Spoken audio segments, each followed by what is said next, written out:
is the next horse we're going to see. Dr. Venkman cross-entered in the Big Ass Fans Dirt Mile, probably going in the sprint. He won the San Diego handicap, and he was the favorite in the Pacific Classic.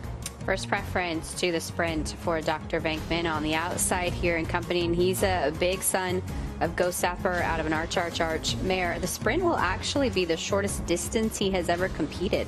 He debuted at 6.5 furlongs and at 7 for several of his starts.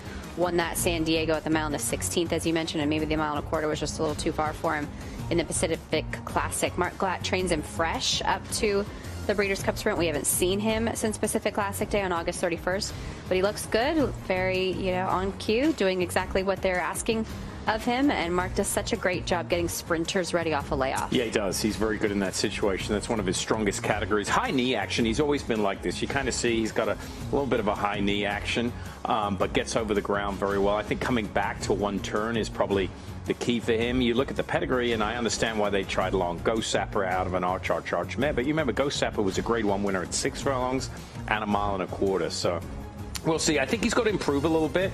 I mean, he ran well. His last race as a 3-year-old, I remember that vividly, the Perryville, because he beat Post Time that day, who's in this race. So I think he needs to improve, but I think, he's cross-entered. I think this would be probably the best spot for him.